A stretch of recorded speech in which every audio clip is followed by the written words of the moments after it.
आम आदमी पार्टी ने जो भी है 10 साल हो गए उसको देखते देखते, लेकिन सदर बाज़ार का डेवलपमेंट उसने कुछ नहीं किया और दिन पे दिन बदतर हालात होते जा रहे हैं व्यापारियों के। और यहाँ के इमरान हुसैन जी हैं, अपने काम में धंधे में लगे रहते हैं, लेकिन यहाँ पर कोई विजिट नहीं देख करते हैं। वो कोई भी रोड वो उसको पूरी तरह से दुरुस्त करवाते नहीं हैं। कोई कंप्लेंट पानी की होती है उसको सुनते नहीं हैं। व्यापारी इस समय पूरी तरह से आम आदमी पार्टी के खिलाफ है और हम चाहते हैं कि इसको सरकार को बदलना चाहिए।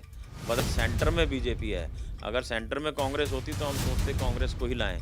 लेकिन सेंटर में बीजेपी है, अभी आम आदमी पार्टी को शिकायत रहती है कि सेंटर हमें अलाउ नहीं कर रहा है, तो कम से कम कंप्लेंट तो दूर होगी ना स्टेट की। दिल्ली में विधानसभा चुनावों की तारीखों का ऐलान हो चुका है। 5 तारीख को मतदान होने हैं, 8 तारीख को नतीजे आ जाएंगे। पर जिन सीटों पर हम आपको लगातार चीज़ें दिखा रहे हैं और जिस तरह की राजनीति दिल्ली में गर्म है, उस तरह से व्यापारियों का एक धड़ा क्या कुछ कहता है इन विधानसभा चुनाव पर। इसके साथ ही जो सदर बाजार से लगती हुई विधानसभा है बल्ली मारान की, और इसके साथ ही सदर बाजार की, ये पूरी मार्केट एसोसिएशन इन चुनावों को लेकर क्या कुछ सोचती है और क्या कुछ मूलभूत मुद्दे हैं जो इन चुनावों में मार्केट एसोसिएशन के साथ रहने वाले हैं। नरेंद्र गुप्ता जी हमारे साथ मौजूद हैं, बार एसोसिएशन से जुड़े हुए हैं, व्यापार और व्यापारियों के साथ तो जुड़े हुए हैं आप। आपके यहाँ मौजूदा विधायक की बात करी जाए तो आम आदमी पार्टी का विधायक है, तो मगर जिस तरह के विधानसभा के हालात देखकर लगता है तो उतना, क्योंकि एशिया की इकोनॉमी में इतना बड़ा योगदान सदर बाजार का रहता है, मगर उस तरह से ना सड़कें दुरुस्त दिखाई देती हैं, ना इसके साथ ही पानी निकासी की व्यवस्था। मेरा नाम नरेंद्र गुप्ता है, ट्रेडर्स वेलफेयर एसोसिएशन का मैं अध्यक्ष हूँ। सदर बाज़ार का जो स्ट्रक्चर है, जो रोड्स हैं, पानी का है, सीवर की समस्याएं हैं, वो इतनी पुरानी लाइनें डली हुई हैं कि वो अब दोबारा से दुरुस्त होने की उनकी ज़रूरत है। पानी की इतनी कंप्लेंटें होती हैं, लेकिन उस पर कोई एक्शन नहीं होता। आम आदमी पार्टी ने जो भी है 10 साल हो गए उसको देखते देखते, लेकिन सदर बाज़ार का डेवलपमेंट उसने कुछ नहीं किया और दिन पे दिन बदतर हालात होते जा रहे हैं व्यापारियों के। और जबकि सदर बाज़ार इतना पुराना व्यापार का एक स्थान है जहाँ से करोड़ों रुपए टैक्स का जाता है, जीएसटी का जाता है, लेकिन जितने भी इनकम टैक्स पेयर हैं उनके लिए हमारी मोदी सरकार से मेरी विनती है, गुजारिश है कि अगर मोदी सरकार आ जाए, बीजेपी सरकार आ जाए, तो कम से कम हमारे मिडिल क्लास के जो व्यापारी हैं, उन सभी की ओर ध्यान दें और उनकी जितनी भी कष्ट हैं, जितनी भी दिक्कतें हैं सदर बाज़ार की, उनको दूर करें। यही मेरी प्रार्थना है मोदी सरकार से। ये जैसे आपके यहाँ कोई व्यक्ति सामान लेने भी आता है जो क्लाइंट हुए, तो मतलब रास्ता तो इतना खस्ता आ रहा है और बीच में तो क्राइम का रेशो भी आपका बढ़ा हुआ। क्राइम का रेशो बढ़ा हुआ है, जेब कतरे यहाँ पर हैं। एक तो सबसे बड़ी बात यह है कि यहाँ पर एनक्रोचमेंट इतनी ज़्यादा है, दुकानदारों ने की हुई है कि वो आगे रास्ता पैदल चलने वालों के लिए रास्ता बचता ही नहीं है। वहाँ भीड़ हो जाती है और भीड़ का फ़ायदा उठा करके जेब कतरे जो है जेब तराशी करते हैं। कुछ लेडीज़ के साथ में टीजिंग भी करते हैं उसके लिए। और सबसे बड़ी परेशानी यहाँ ये है कि कोई भी महिला का शौचालय सदर बाज़ार में नहीं है। हमने सामने पुलिस बूथ बनवाया हुआ है, पुलिस बूथ में एक हमने टॉयलेट बनवाया हुआ है। बहुत सी लेडीज़ बेचारी बड़ी परेशान होकर के आती हैं, बाबूजी हमें तो बड़ी ज़ोर से प्रेशर है, तो मैं उनको सामने पुलिस बूथ में भेजता हूँ। उसके लिए मैंने एक सामने मेरे यूरिनल है, उसके लिए मेरा विचार ये है कि मैं उसको अडॉप्ट करके उसको बाकायदा नई दिल्ली के तर्ज पर उसको फर्स्ट क्लास बनवाया जाए, जिसमें महिला शौचालय भी हो। मेरा ये अच्छा है। तो ये पानी की निकासी बाबूजी, जैसे आपने तो एक अरसा देख लिया सदर बाजार में, तो ये हालात आपने शीला दीक्षित की सरकार देखी, इसके साथ ही खुराना की सरकार आपने देखी और तमाम पिछले 1 दशक से केजरीवाल की सरकार देख रहे हैं। अगर इनका एनालिसिस करा जाए आपके द्वारा, तो आपको क्या लगता है सदर बाजार का विकास कौन कर पाएगा? देखिए, सदर बाज़ार में जो शीला दीक्षित जी के समय में जो डेवलपमेंट हुआ था, उसके बाद में हमारे आम आदमी पार्टी की जो सरकार आई, केजरीवाल जी ने तो इधर की तरफ मुड़कर देखा ही नहीं है।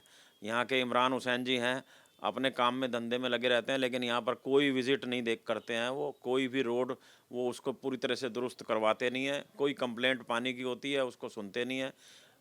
हम बिल्कुल निराश हैं आम आदमी पार्टी सरकार से। और ये प्रशासन के साथ आपका सामंजस्य ठीक बैठता है? पुलिस वुलिस आपको कोऑपरेट करती है व्यापारियों के पुलिस तो हमें बाकायदा कोऑपरेट करती है, क्योंकि मैं खुद नागरिक सुरक्षा समिति का भी सदस्य हूँ, थाना लेवल कमेटी का भी मेंबर हूँ। तो पुलिस के साथ हमारा पूरा तालमेल बना रहता है।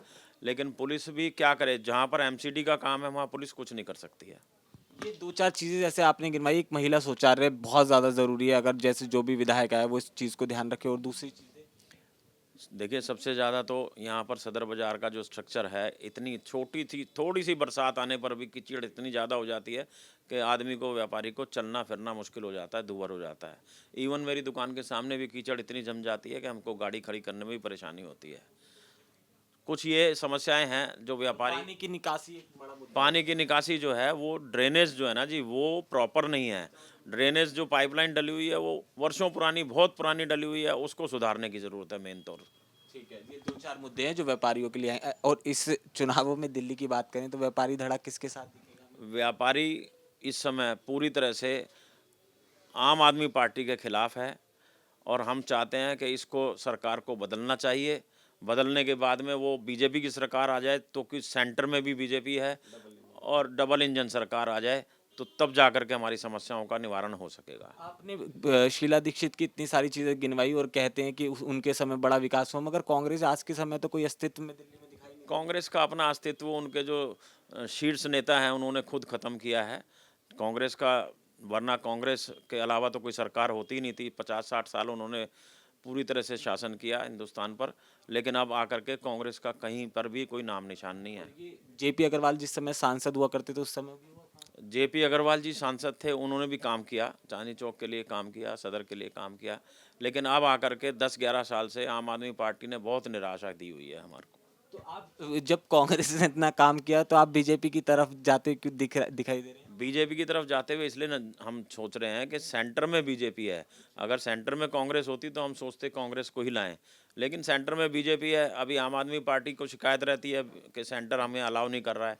तो कम से कम कंप्लेंट तो दूर होगी ना स्टेट की, दिल्ली स्टेट की। ठीक है, बहुत बहुत शुक्रिया। नरेंद्र गुप्ता जी हमारे साथ थे। लिहाजा सदर बाजार की बात करें तो बहुत सारी समस्याएं ऐसी हैं जो देखने को मिलती हैं। इसके साथ ही ना तो यहाँ पानी की निकासी दिखती है और ना ही मार्केट एसोसिएशन के तमाम प्रयासों के बाद भी एक शौचालय महिलाओं के लिए नहीं बनाया जा रहा।